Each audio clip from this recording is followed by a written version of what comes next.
Hi, welcome. This is Health Matters with me, Dishen Kumar, and today we are going to be talking about sleep. Yes, this is something that affects us all. Estimated 300 million Southeast Asians actually have a sleeping problem. Now, why does this happen? Does this happen because of our working schedule or hectic lives, or even those little things in our pockets, smartphones? Now, we are going to be exploring all that in today's episode. Join me. This is Health Matters with me, Dishen Kumar.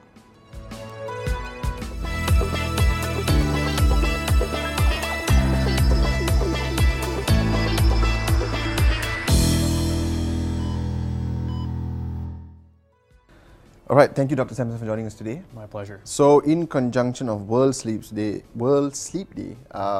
we have to talk about sleep. Yeah. And the first question that comes into my mind and everyone who's watching is, what actually happens when we sleep?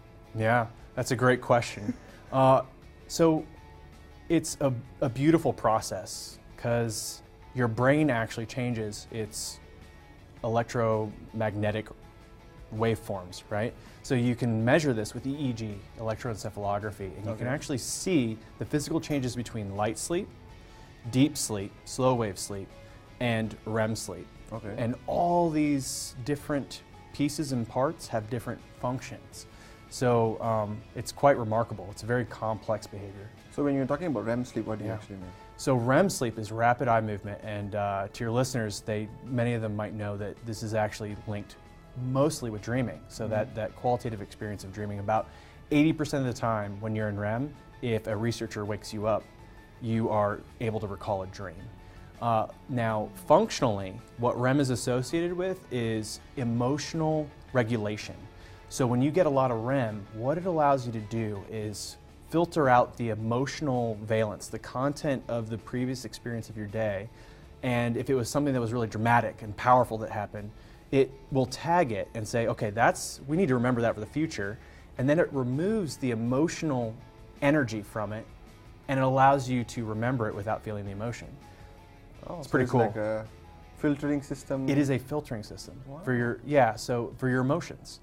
It's actually why one of the therapies for PTSD now, post-traumatic stress syndrome, is sleep, is to improve. You target the sleep, and it actually improves the outcomes, because when you experience something traumatic, say you're a soldier and you experience something traumatic in the war, and you come back and you get poor sleep. That poor sleep is one of the downward spirals that is inhibiting your ability to process the emotional energy from that, the emotional valence, so that you can have better sleep and better functioning daytime cognitive activity. So it's really, really critical. So why is it that getting sleep is so important? What actually happens when we don't get enough sleep? Yeah, it's linked to so many things. It's linked to attention, to memory. It is linked to your ability to inhibit your behavior. And this is actually one of the hallmarks of humans. So if we look at our common ancestors, the chimpanzees, they're not very good at inhibiting their aggression. They're pretty aggressive. You push them a little bit and they will snap, right? Humans, one of the things we do really well, actually, compared to other primates, I mean, we all know some aggressive people, but it is nothing compared to what it's like to be a chimpanzee. Humans are really good at social cooperation, and probably one of the things that allows us to do that is high quality sleep. All right, and I believe I even read online that the longest consecutive days a person has not slept is 11 days. But hallucinations actually happen after the third day. Yeah. So even after the third day, you're actually going through something so traumatic if you don't get enough sleep. Oh, after 4 hours of sleep deprivation, you actually have an upregulation of protein synthesis, you have increased inflammation. When you start going to about 1 or 2 days of sleep deprivation, that inflammation becomes extremely pronounced. When you get to the hallucination point, that's when things in your brain are really, really going awire. Okay. Yeah. Now currently we have people or companies, or this lifestyle of people working in shifts. Night shifts and morning shifts. So talking about night shifts, I have gone and worked in a night shift. Is that recommended, being a sleep expert yourself? I'm not trying to put you on the spot here, but is it really in our nature to actually work at night? So the hard answer to that is shift work is really, really bad for you long term. Okay. I'll tell you an anecdote from my personal experience. I actually did my dissertation at the Indianapolis Zoo. I was working with orangutans, and I was quantifying orangutan sleeps.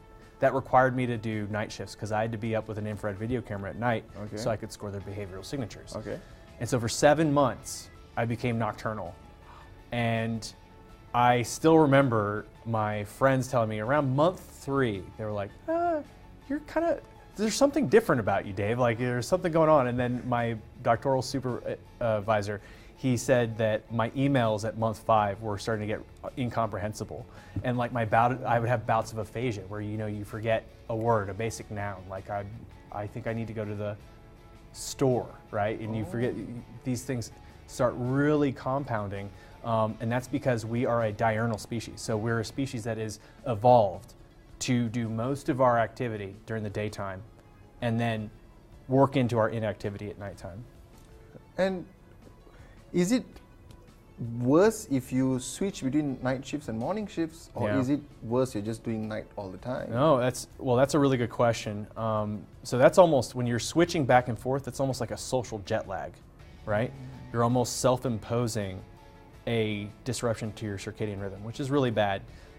Full time though, if you do it all the time, there is something to be said about the consistency. If you are really clever about it, if you're really good about your lighting and your sleep environment, you could get away with doing it, but for long term, it's really not recommended. Okay, talking about environments, what currently now, first thing that I hear talking about sleep deprivation and things like that, it's our smartphones. Yep. Everybody has this thing. We look at it before we sleep, and it really affects our sleep. But are there also other factors in our environment that actually is affecting us to not get good sleep? Yeah. Well, it comes down to 2 things: light and temperature. Okay. These are what we call the principal Zeitgebers or circadian entrainment factors. Light is critical. So you mentioned your cell phone, right? Your cell phone, when you are looking at it, your cell phone is blasting you with blue wave light. Same thing with LCD screens from your computers, your televisions. And what blue wave light does is it inhibits melatonin production. This is the hormone that regulates your sleep-wake activity. So it's really, really devastating for your circadian rhythm. It's highly recommended that before you go to bed, stop looking at your cell phone and stop looking at your computer about an hour. And that's like difficult. I know. That's very difficult. Yeah. I know. I know the data, and it's still like I'll be right before bed. I'll check something. I'm like, no, don't do that. Don't do that. Yeah. So, because smartphones, we have it all the time. Right? It becomes a thing, and recently they actually incorporated this interesting thing on a phone where it actually shows you how many times a day or how many minutes in an hour you actually take out your phone, and the average score is about 3 to 4 minutes. Yeah. So,